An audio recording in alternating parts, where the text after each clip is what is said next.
Hello everyone, welcome to Desert Succulent, and for today pag-uusapan natin ang dehydrated succulents and paano ba natin sila ibabalik sa kanilang normal conditions. And in front of you, I have 8 different kinds of succulents. Yung mga succulent cuttings na nasa harapan natin ay hindi pa nadiligan for the past 2 weeks. And as you can see, meron na tayong mga signs na dehydrated or severely dehydrated na yung ating mga succulents. And yun nga ang pag-uusapan natin ngayon. But before that, even if 2 weeks na silang hindi nadiligan, still our succulents are thriving. Hindi pa po sila patay or hindi pa sila mamamatay. Kasi nga, ang ating mga succulents, they can adapt to survive over extremely dry conditions. And yun nga ipapakita ko sa inyo. For example, we have this. Ito ang ating Chinese cabbage. Kung mapapansin ninyo, yan. So, sa lower part, ayan. So, hindi natin maiwasan kasi sobrang dehydrated na siya. Yung part na to, nag-dry na talaga siya. But some parts, ano na sila, wrinkled. Ayan, mapapansin ninyo, wrinkled siya. And, yung rosettes niya, ayan, diba? Usually, nakabuka yung mga rosettes niya. But since wala na siyang water supply, nag-start na siya mag-close kasi they are trying to adapt. They are trying to conserve yung remaining moisture na meron sila. Kaya nag-close yung kanilang mga rosettes. Ayan siya. We also have, for example, itong ating bird's nest, Sansevieria. Kung mapapansin niyo, ayan again, indicator sign na dehydrated na siya is wrinkled na siya. Ayan. Nag-start na siya mag-wrinkle kasi ito yung kanyang mother plant. As I mentioned earlier, this is a succulent cutting. Papakita ko sa inyo yung kanyang mother plant. Dito siya nanggaling. Ayan, sa ating mother plant. So, kung mapapansin ninyo, yung leaves niya is very healthy. Wala namang issues. Kasi ito, once a week ko siyang dinidiligan. But for this one, na-ignore siya for the past 2 weeks. So, kung mapapansin ninyo, paano ba? Ayan. So, sa camera, mapapansin niyo yung difference, diba? Look. Ayan. So, wrinkled siya. Compared dito na very, very smooth, diba? Walang sign of dehydration. Meron tayong ito, si ating blue rose. Kung mapapansin niyo, nag-start na rin siyang mag-close yung kanyang mga rosettes. Nag-dry na yung ibang parts ng kanyang leaves. And we also have, ayan, so we have banana. Kung mapapansin niyo, wrinkled na siya. Ayan o, yung part na yun is already wrinkled. Ibig sabihin, kulang na talaga siya sa tubig. Although, this banana is not severely dehydrated, but nag-start na siyang ma-dehydrate. And okay lang yan. You just have to remember na mas magandang underwatered yung ating mga succulents kaysa overwatered sila. Kasi, as I've mentioned before, overwatering is the common cause of root rot and death ng ating mga succulents. Ayan. So, we also have snow panda. As you can see, yung kanyang leaves is nag-close na siya. Ayan. So, we also have this succulent. So, same. Nag-dry na yung ibang leaves. Yung iba wrinkled.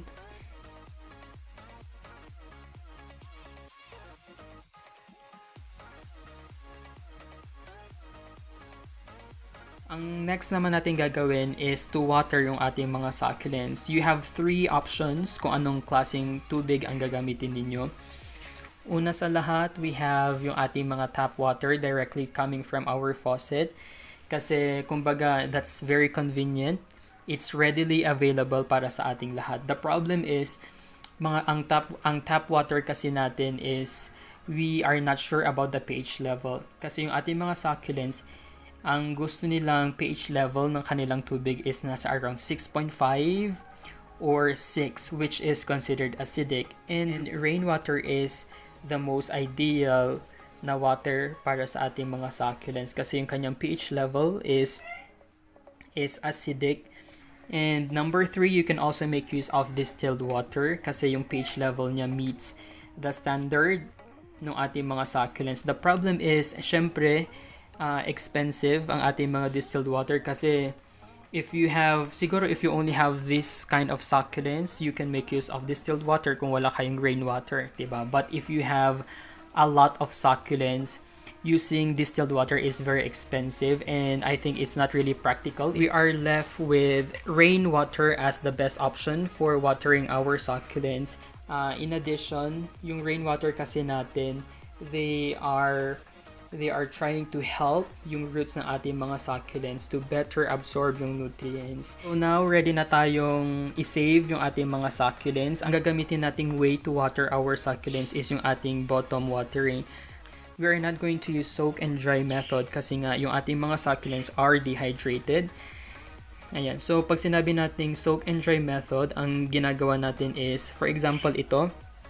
So, dry na siya. Ang gagawin lang natin is, ayan.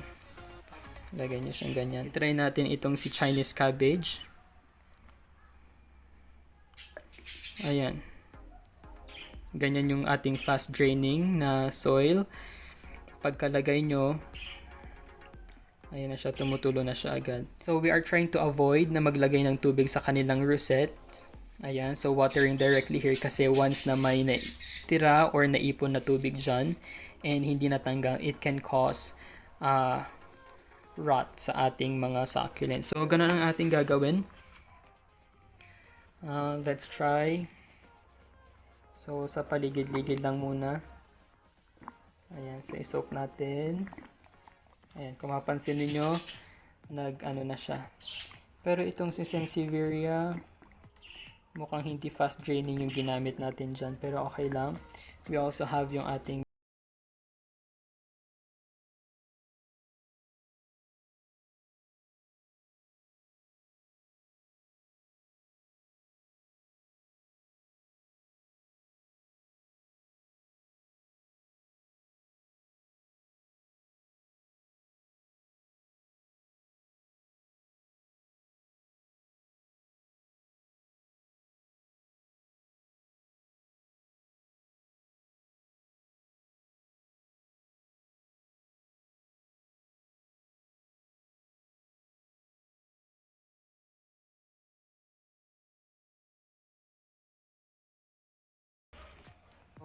mag-a-add ulit tayo ng tubig dito sa ating tray to make sure na overnight, so for the next 24 hours, nandito lang sila.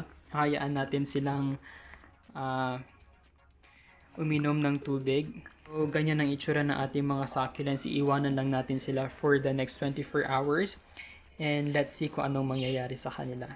Yan yung ating mga before succulents. Before watering.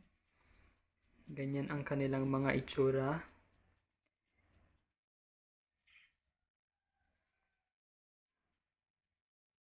So here's an update after 24 hours.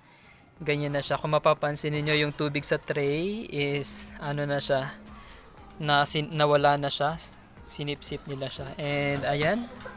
Ganyan ang itsura nila, na unti-unti nang nagbukas yung kanilang mga rosettes kasi nga nakainom na sila ng tubig. So ganun lang siya kasimple. Ayan, pati itong si Snow Panda nag-open na din siya. And magre-refill ulit tayo kasi itong si Snake Plant nawala na. Kung mapapansin nyo nung unang-una ang super wrinkled itong si Snake Plant, pero ngayon unti-unti na rin nawawala yung pag-shrivel ng kanyang leaves.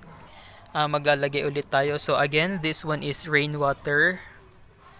Na-explain ko na sa inyo kung bakit rainwater ang ginagamit natin. I will give you another update after 2 days ng ating water therapy.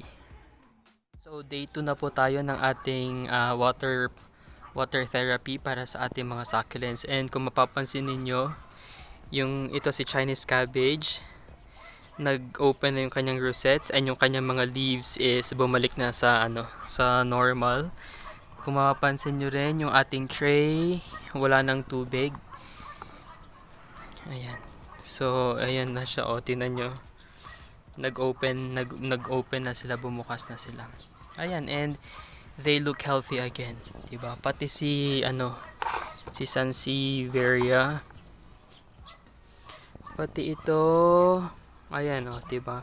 Kung mapansin niyo yung kanyang leaves, bumalik na rin sa dati. Hindi na siya wrinkled. Usually, ito yung pinakamatagal na bumalik sa dati. But after 2 days nga ng ating water therapy, bumalik na siya. So, ganun lang guys ang gagawin ninyo. Again, mas okay na underwater yung ating mga succulents kaysa overwatered sila, diba? And thank you guys for watching. Don't forget to like and subscribe to our YouTube channel for more care tips ng ating mga succulents.